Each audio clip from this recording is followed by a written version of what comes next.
마가복음 14장 3절에서 9절까지 함께 봉독하겠습니다.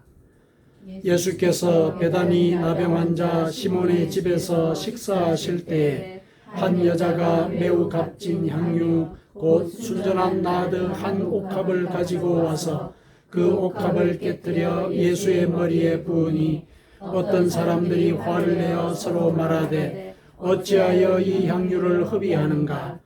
이 향유를 300데나리온 이상에 팔아 가난한 자들에게 줄 수 있었겠도다 하며 그 여자를 책망하는지라. 예수께서 이르시되 가만두라. 너희가 어찌하여 그를 괴롭게 하느냐? 그가 내게 좋은 일을 하였느니라. 가난한 자들은 항상 너희와 함께 있으니 아무 때라도 원하는 대로 도울 수 있거니와 나는 너희와 항상 함께 있지 아니하리라. 그는 힘을 다하여 내 몸에 향유를 부어 내 장례를 미리 준비하였느니라. 내가 진실로 너희에게 이르노니 온 천하에 어디서든지 복음이 전파되는 곳에는 이 여자가 행한 일도 말하여 그를 기억하리라 하시니라. 아멘. 우리가 지난주에 믿음을 북돋우는 길, 그 시리즈의 첫 번째로서 감사와 관련된 말씀을 우리가 함께 나누었습니다. 우리는 은혜를 입으면 감사를 표시를 합니다. 감사는 여러 가지 형태로 표현이 되지만은 가장 적절한 이 감사의 형태는 아마도 그 은혜를 베푸신 그 존재의 뜻을 깨닫고 그 뜻을 실현하는 것, 이것이 아마 가장 적절한 감사의 형태일 것입니다. 그것이 은혜를 베푼 사람의 입장에서도 가장 만족스러운 그런 일일 것입니다. 하나님께서는 우리에게 구원의 은혜를 베푸셨습니다. 우리가 기여한 바가 없지만은 하나님께서는 우리의 믿음을 보시고 우리를 의롭다고 인정을 하셨습니다. 죄를 용서하시는 은혜를 우리에게 베푸실 것입니다. 따라서 이와 같은 은혜에 가장 적절하게 감사하는 방법은 우리가 죄를 짓지 않는 것이 될 것입니다.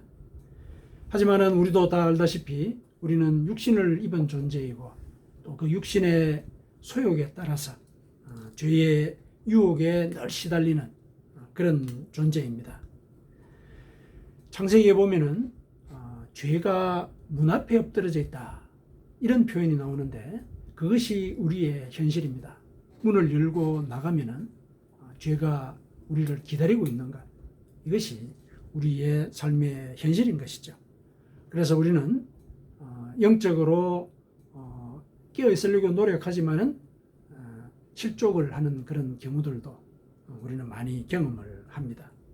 하지만은 어떤 경우이든지 우리가 지은 죄를 하나님께 회개하면은 하나님께서는 다시 용서하시는 그런 은혜를 베푸십니다.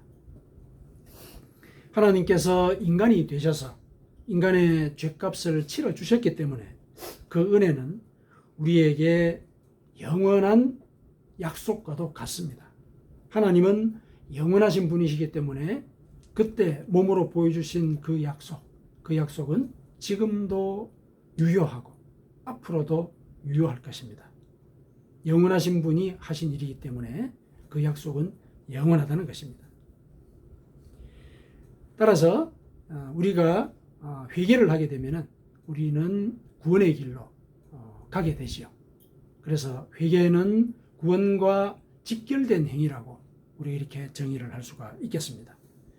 오늘 본문을 함께 묵상하면서 회개의 의미를 다시 한번 되새기고 우리가 어떻게 회개할 때 우리의 믿음을 북돋울 수 있는가, 이 점을 함께 살펴보기로 하겠습니다.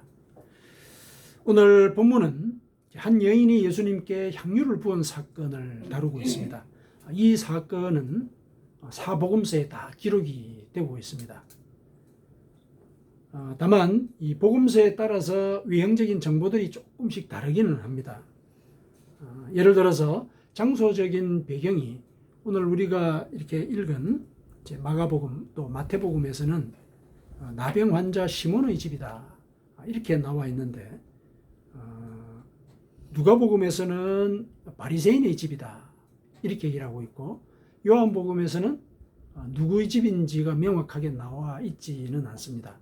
그러니까 나사로가 이제 살던 집에 오셨다는 얘기를 요한복음은 언급을 하고 있지만은 실제로 이 사건이 일어난 것이 나사로의 집인지는 명확하게는 밝히고 있지는 않습니다. 그리고 이제 누가복음과 요한복음은 그 여인이 향유를 예수님의 머리가 아니라 발에 부은 것으로 이렇게 또 묘사를 하고 있습니다. 그리고 요한복음에서는 이 옥합이라는 그런 표현이 또 등장하지를 않습니다.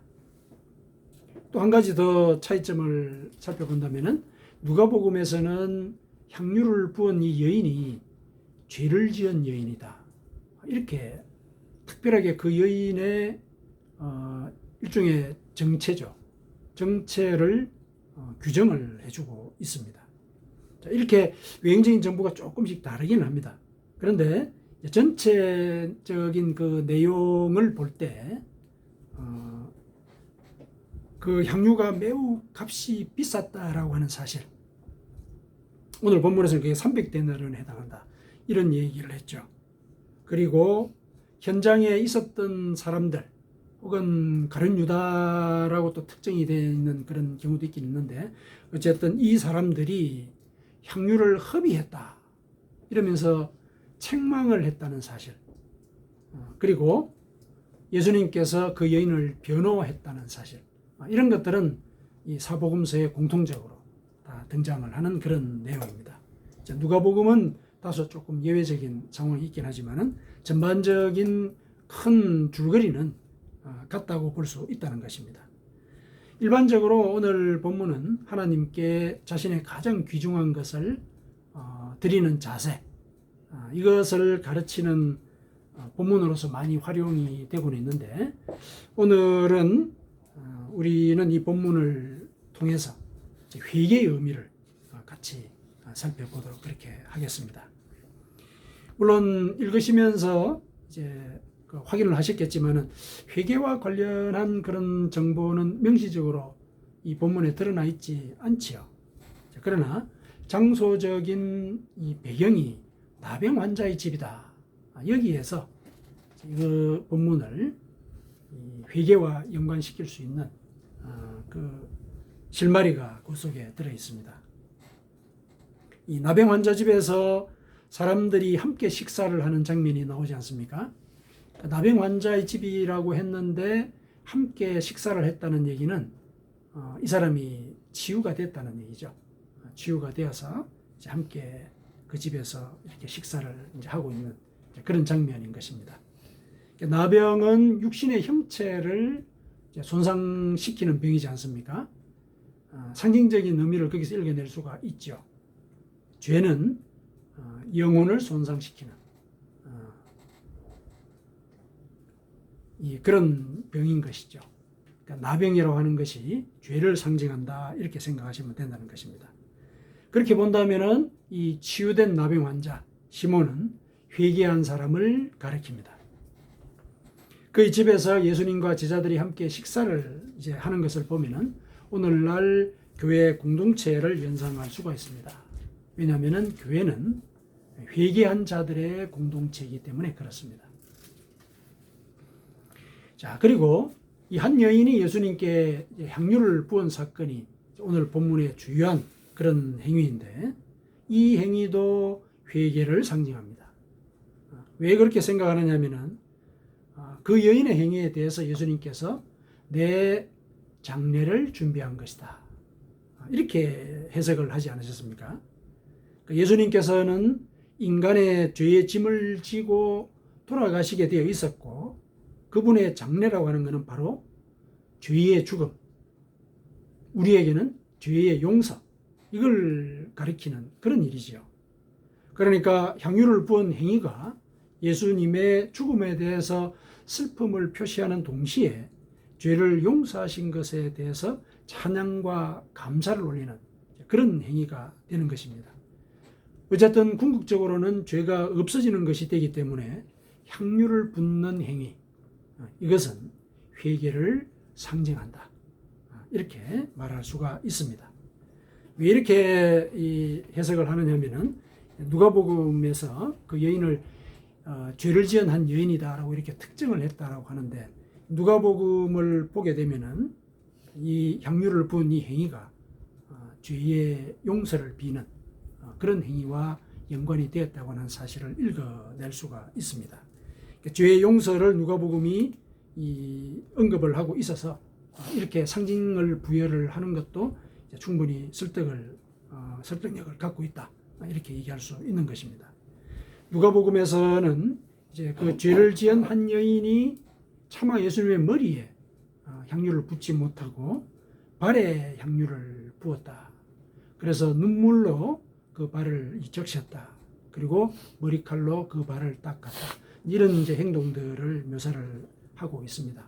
그 행위를 다른 사람들은 이제 책망하는 눈으로 바라보긴 했지만은 예수님께서는 그 여인에게 네 죄의 사함을 받았다, 이렇게 얘기를 하세요.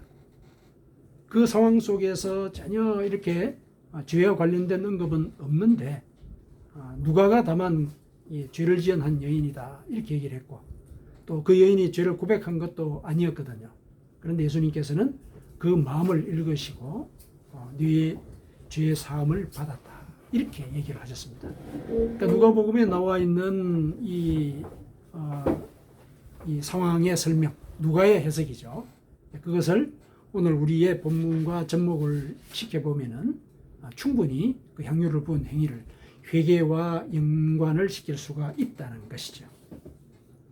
자, 이런 사건이 일어났을 때 그 집에 같이 있던 사람들, 그 사람들은 다 그녀의 행위와 관련해서 구제의 문제를 언급을 했습니다. 그런데 이 구제도 가만히 살펴보면은 회개와 또한 관련이 있습니다. 여기는 이 베다니라고 하는 곳이라고 되어 있죠. 베다니는 그 당시에 빈민촌이었습니다. 벳바게라고 하는 마을도 그 근처에 있었는데 그 인근에는 나병 환자촌이 있었습니다. 실제로 그렇게 역사가 보고를 하고 있는데, 가난한 사람들이 살던 곳이었죠. 그 사람들이 살아가는 그 환경이라고 하는 것이 얼마나 척박하겠습니까? 그런데 오늘 시몬의 집에서 잔치가 벌어진다고 해서 사람들이 왔겠죠. 와서 보니까 300데나리온 하는 그런 향유를 실은 땅에다 부어버린 것 같은 이런 일이 벌어진 것이죠. 그 당시 노동자의 하루 임금이 1데나리온이었거든요. 근데 300데나리온의 값이 나가는 이런 향유를 부었다라고 하는 것을 보면은 300사람분의 하루 끼니가 그 자리에서 없어져 버린 것이죠. 그 자리에 없어진 것. 그러니 사람들이 그 행위에 대해서 책망을 하는 것, 이거는 아마 좀 타당한 이유가 있다, 이렇게 볼만하지요. 예수님께서도 그 구제의 타당성을 무시하지는 않으셨습니다. 인정을 하셨죠. 다만 그 여인의 행위가 당신의 장례를 준비하는 그런 의미가 있기 때문에 그 행위를 칭찬을 한 것뿐이지, 그것이 구제와는 상관이 없이, 혹은 예수님의 장례를 앞두고 구제라고 하는 이 문제는 중요성이 덜한 것이다, 이런 차원의 언지를 하지는 않으셨죠. 가난한 사람은 너희들과 항상 함께 있으니까 아무 때라도 원하는 대로 구제를 할 수가 있다. 다만 나는 너희들과 항상 함께 있지 못하기 때문에 이 여인의 행위를 나는 칭찬한다, 이렇게 얘기를 하신 것이죠. 그러니까 구제의 행위 자체를, 또 그 자리에 앉아있던 사람들의 그 비판의 이유를 예수님께서 무시한 것은 아니다, 인정을 하신 것이다, 이렇게 보면 되겠습니다. 그러면 왜 이 구제가 회개와 연결된다고 할 수 있느냐? 구제는 빈민들이 범죄를 저지를 가능성을 줄여든다는 차원에서 회개의 또 다른 모습일 수도 있습니다. 물론 가난하다고 모두가 예비 범법자인 것은 아니지만은 그 사람들이 생계형 범죄 유혹 속에 노출되어 있는 것은 사실입니다. 또 반면에 그 반면을 또 보면은 부자들은 또 탐욕 때문에 죄를 저지르지요. 이들은 구제에 인색합니다. 하나님께서는 이런 부자를 어리석은 자다 이렇게 규정하셨죠. 왜냐하면은 그들이 죽어서 갈 곳이 정해져 있기 때문에 그렇습니다. 성경에 그와 관련된 예화를 우리는 발견할 수가 있습니다. 그래서 구제라고 하는 것은 부자이든 가난한 사람이거든 죄를 범할 가능성을 줄여주는 그런 행위가 되는 것이죠. 베드로 사도도 이렇게 얘기를 했습니다. 무엇보다도 열심히 사랑해라. 사랑은 허다한 죄를 덮는다. 베드로전서 4장 8절에 그렇게 얘기를 했거든요. 사랑의 구제는 죄를 없애는 행위라는 것입니다. 그래서 구제도 결국 회개의 의미를 담고 있다. 이렇게 해석을 할 수 있다는 것이죠. 이처럼 한 여인이 예수님께 향유를 부은 사건은 회개를 상징적으로 묘사하고 있습니다. 회개와 구제는 모두가 다 교회 공동체에서 주요하게 거론되는 주제이지만 궁극적으로는 회개로 귀결이 됩니다. 그래서 교회는 회개한 자들의 공동체인 것입니다. 예수님께서 이 여인의 행위에 대해서 온 천하에 어디서든지 복음이 전파되는 곳에는 이 여자가 행한 일도 말하여 그를 기억하리라 이렇게 9절에 말씀을 하셨는데 이 말씀은 복음이 언제나 회개와 동반된다는 사실을 일러주고 있습니다. 교회에서는 복음이 전파되니까 회개를 늘 강조하는 것입니다. 교회에서 회개를 강조하는 이유는 교회에서 복음이 전파되기 때문에 그런 것입니다. 그러니까 회개는 복음의 핵심 메시지란 말입니다. 회개할 때 구원이 주어지기 때문에 회개는 복음의 가장 중요한 고갱이에 해당한다고 얘기할 수 있다는 것입니다. 회개는 예수님께서 이 땅에 오신 목적이자 이유이기도 하죠. 예수님께서 처음으로 복음을 전파하실 때 회개하라 천국이 가까이 왔느니라 이렇게 회개의 말씀부터 전파를 하셨습니다. 그리고 그 이유를 이렇게 밝히셨죠. 나는 의인을 부르러 온 것이 아니요 죄인을 부르러 왔노라. 마가복음 9장 13절에 그렇게 이유를 설명을 하셨습니다. 죄인을 회개시키기 위해서 내가 이 땅에 왔다. 분명히 당신께서 이 땅에 오신 이유를 밝히신 것입니다. 이것과 관련된 일화가 하나 있습니다. 하루는 종교 지도자들이 예수님께 와서 하늘의 표적을 구했습니다. 예수님은 갈릴리 이 궁벽한 시골 출신의 청년이지요. 겉으로 보면은 행색도 초라하고 또 학문도 없죠. 공식적으로 공부를 했다라는 얘기도 없으니까요.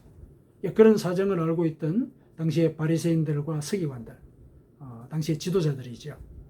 그들이 아니 아무런 이렇게 이 배경도 없는 저 젊은이가 어떻게 하나님을 언급하면서 율법을 가르치고 또 율법의 의미를 저렇게 가르치고 있느냐. 네가 하늘의 인정을 받은 존재라고 하는 그 표적을 우리한테 보여라. 이게 이제 요구한 것이죠. 하늘의 표적을 보여라. 그 이야기를 듣고 이제 예수님께서 선지자 요나의 표적밖에는 보일 표적이 없다. 이렇게 대답을 하셨습니다. 요나가 누구입니까? 구약성경 요나서를 보면은 요나는 하나님의 명령을 어겼다가 물고기 뱃속에서 사흘 동안 갇혀 있었던 선지자지요. 그는 물고기 뱃속에서 나온 뒤에 당시 이스라엘의 적국이었던 아시리아의 그 동쪽 수도인 니느웨, 그 아시리아의 수도가 아마 여러 군데 있었던 것 같아요. 동쪽 수도인 이 니느웨 가서 이제 회개를 이제 선포하게 됩니다. 요나가 회개를 선포하게 되니까 행악자들이, 그러니까 왕으로부터 모든 백성에 이르기까지 모두가 군소리하지 않고 다 죄를 뒤집어쓰고 회개를 하는 이런 일이 벌어졌습니다. 얼마 있지 않아서, 그러니까 40일간의 이 기간을 줬거든요. 그러니까 얼마 있지 않아서 멸망당할 것이 예정되어 있던 그 도시가 회개를 통해서 구원을 얻는 이런 일이 벌어진 것이죠. 이 하늘의 표적인 것입니다. 이걸 이제 예수님께서 얘기를 하신 거거든요. 그러니까 요나의 표적을 언급하신 이유는 회개가 구원을 이루게 된다라고 하는 사실, 이걸 언급하는 것입니다.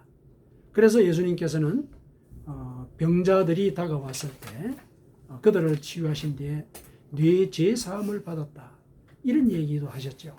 그러니까 당신께서 죄를 사하는 그런 권세가 있다는 사실, 이 사실 자체가 바로 내가 하늘에서 온 표적이다. 종교 지도자들도 알다시피 죄는 하나님만 사한다고 했는데 내가 이 자리에서 죄를 사해 줬으니까 내가 바로 하늘에서 온 표적이다, 이렇게 얘기를 한 것이죠. 물론 종교 지도자들은 그 말을 인정하지 않았지만은 예수님께서는 당신이 하늘의 표적이신 것을 그대로 밝혀 이제 보여주신 것입니다. 자, 이렇게 실은 이 하늘의 표적을 예수님께서 보여주셨을 때 그것을 이들이 받아들였으면 그들 속에서 하늘의 표적을 발견할 수 있는 기회가 있었을 것인데 이 종교 지도자들은 그 기회를 놓쳐버린 셈이죠. 자, 이렇게 회개라고 하는 것은 우리 구원에 직접적인 영향을 주는 그런 행위이다. 그리고 예수님께서 이 땅에 몸을 입고 오신 이유, 목적이 바로 우리를 회개시키기 위한 것이다. 이걸 우리가 살펴보았습니다. 자, 그렇다면 회개를 그러면 우리는 어떻게 해야 하는가? 이게 이제 우리가 살펴봐야 되는 문제입니다. 그 여인이 예수님의 장례를 준비했듯이 우리도 힘을 다해서 회개해야 합니다. 그 여인은 힘을 다해서 장례를 준비했다, 이렇게 얘기를 했죠. 그 여인의 태도처럼 우리도 힘을 다해서 회개해야 됩니다. 그러니까 진심으로 회개해야 하는 것입니다. 오늘 본문에서처럼 자기의 전 재산과도 같은 소중한 것을 바치는 마음으로 회개해야 하는 것입니다. 이제까지 그 옥합을 구하기 위해서, 그 옥합은 300데나리오나 되는 그런 가치가 있는 것이죠. 그러니까 이제까지의 삶이 그 옥합을 마련하기 위해서 살아온 것이라면 회개는 그 옥합을 깨뜨리는 것이 되어야 된다.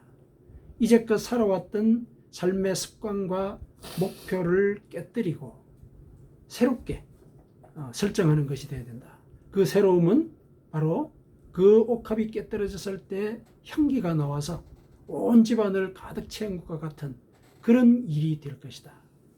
영혼이 죄 속에 얽매여 있는 것이 옥합 속에 갇혀 있는 것이라면 그 옥합이 깨지고 향기가 온 집안을 가득 채우는 그것이 바로 영혼이 죄로부터 자유를 얻는, 그것이 그와 같이 향기로운 그런 현상인 것을 우리가 기억을 하고 우리는 회개를 그와 같은 의미로 이제 이해를 해야 된다는 것이죠.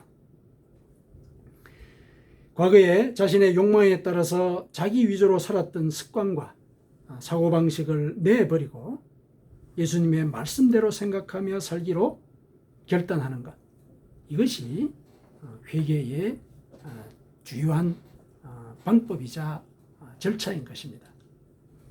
이렇게 우리가 회개를 하게 되면 구제는 자연스럽게 따라오게 됩니다.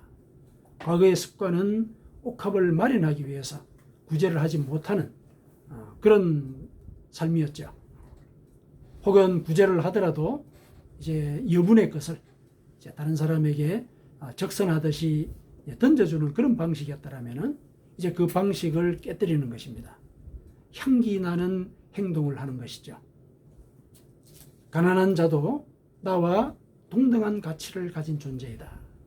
환경이 저 사람의 모습을 얽어매고 있을 뿐이지 저 사람의 영혼은 나와 마찬가지로, 회개한 나와 마찬가지로 향기를 품고 있다.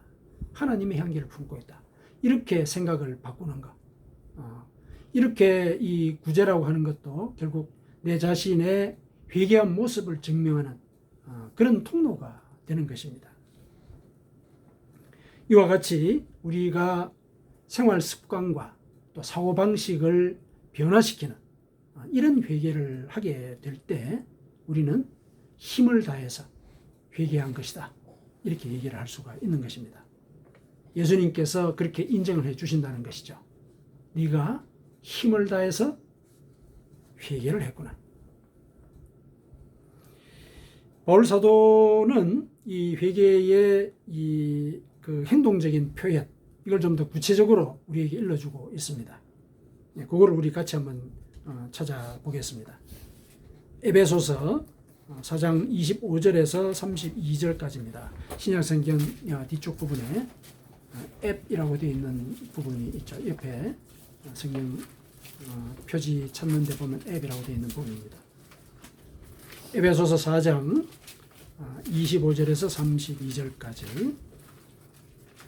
힘을 다해서 우리가 회개를 한다라고 했을 때 그 절차나 방법을 바울 사도가 구체적으로 일러주고 있는 내용입니다. 자, 같이 봉독을 하겠습니다. 그런즉 거짓을 버리고 각각 그 이웃과 더불어 참된 것을 말하라. 이는 우리가 서로 지체가 됨이라. 분을 내어도 죄를 짓지 말며 해가 지도록 분을 품지 말고 마귀에게 틈을 주지 말라. 도둑질하는 자는 다시 도둑질하지 말고 돌이켜 가난한 자에게 구제할 수 있도록 자기 손으로 수고하여 선한 일을 하라. 무릇 더러운 말은 너희 입 밖에도 내지 말고 오직 덕을 세우는 데 소용되는 대로 선한 말을 하여 듣는 자들에게 은혜를 끼치게 하라. 하나님의 성령을 근심하게 하지 말라. 그 안에서 너희가 구원의 날까지 인치심을 받았느니라. 너희는 모든 악독과 모함과 분냄과 떠드는 것과 비방하는 것을 모든 악의와 함께 버리고 서로 친절하게 하며 불쌍히 여기며 서로 용서하기를 하나님이 그리스도 안에서 너희를 용서하심과 같이 하라.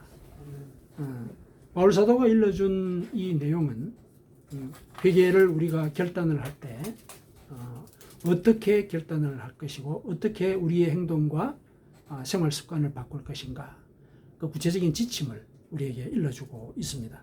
그런데 이 지침을 가만히 살펴보니까 회개의 유익함도 같이 언급을 하고 있죠. 그 회개 자체, 그냥 생활 습관을 이렇게 바꿔야 한다라는 이런 행동 방침만 알려준 것이 아니라 회개를 하게 되면은 이런 유익이 있다. 이것도 같이 일러주는 거죠. 이거는 오늘 본문에서 예수님께서 그 여인이 힘을 다해서 장례를 준비했을 때 이 여인의 행위도 복음이 전파되는 곳에는 어느 곳에든지 전파될 것이다. 기억이 될 것이다. 이런 칭찬을 하신 것. 그것과 이렇게 평행이 되고 있죠. 자, 회개를 하면은 어떤 유익이 있다고 지금 바울은 얘기를 하고 있습니까?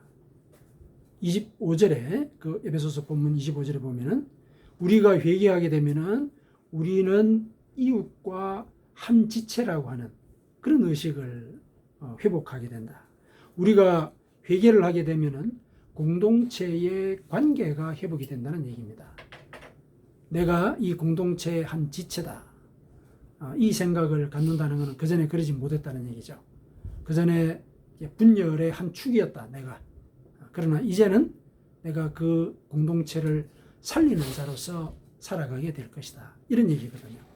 회개한 자가 공동체를 살리는 것입니다. 그리고 27절에 보니까 마귀에게 틈을 주지 않게 된다. 이런 얘기가 나오죠. 이 말은 앞으로 더 큰 유혹이나 환난을 피할 수 있게 된다. 그런 내용이죠. 그 다음에 28절, 29절은 선한 일을 하게 되고 덕을 세우고 다른 사람에게 은혜를 끼치는 자가 된다. 이렇게 얘기하고 있습니다. 30절에는 성령을 근심하게 하지 않고 구원의 확증을 받게 된다. 회개가 이런 유익을 끼친다는 것이죠.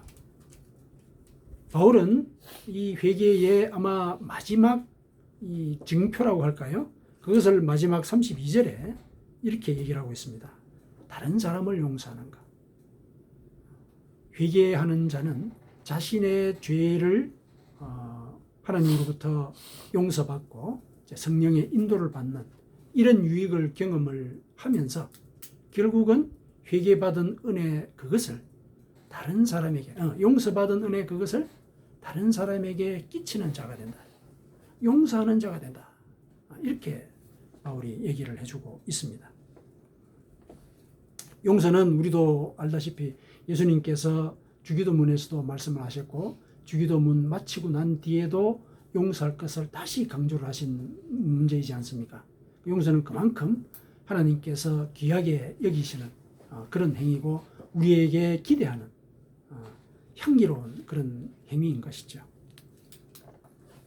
바울도 그 사실을 이렇게 마지막에 둠으로써 강조를 하고 있는 것입니다. 우리가 이와 같은 영적인 유익을 우리 삶 속에서 체험하게 되면은 우리는 우리의 영적인 가능성에 대해서 눈을 뜨게 됩니다. 그래서 우리의 진정한 자신, 우리 속에 녹아있는 하나님의 형상을 회복할 수 있는 길로 우리는 다가가게 됩니다. 우리는 창세기에서 하나님께서 일러주셨듯이 하나님의 형상으로 만들어진 존재입니다. 죄 때문에 그 형상이 어그러졌을 뿐이지요. 잊고 살았을 뿐입니다. 그러나 회개를 통해서 우리는 하나님의 형상이 될 수 있는 그 문을 우리가 열게 되는 것입니다. 그래서 그동안 죄 속에 매여서 살았거나 죄책감에 사로잡혀서 스스로를 정죄하던 그런 삶으로부터 하나님의 자녀다. 나는 사랑받는 자녀다. 이런 의식을 회복할 수 있게 됩니다. 그래서 하늘에서는 죄인 한 사람이 회개하면은 하늘에서는 회개할 것 없는 의인 99으로 말미암아 기뻐하는 것보다 더한 감동으로 전율하게 된다. 예수님께서 직접 얘기를 하셨습니다. 회개한 한 영혼을 두고 하늘은 기뻐한다. 이처럼 회개는 하늘을 감동시키는 행위에 해당합니다. 마치 예수님의 머리에 부어진 향유가 그분의 몸으로부터 향기를 온 집안에 가득 채우는 것과 같은 것입니다. 그 순간에는 어떤 종류의 합리적인 시비거리라도 그 향기 안에 녹아버립니다. 집을 나간 탕자가 돌아왔을 때 그 탕자의 아버지는 그의 행위에 대해서 아무런 시비를 가리지 않았습니다. 큰아들이 그 작은 아들의 행위를 통해서 시비를 가리고자 했지만은 아버지는 기쁨으로만 그 작은 아들의 기환을 축하했습니다. 이 내 동생은 죽었다가 살아났으며 내가 잃었다가 얻었기로 우리가 즐거워하고 기뻐하는 것이 마땅하다. 이처럼 회개하게 되면은 예수님께서는 네 죄를 기억하지 아니하리라. 이렇게 약속을 하신 그 일이 우리에게 이루어지는 것입니다. 우리는 죄를 용서받은 자로서 죄의 흔적이 우리의 영혼으로부터 지워진 존재로서 살아가게 되고 하나님의 자녀로서의 권세를 회복하게 된다는 것입니다.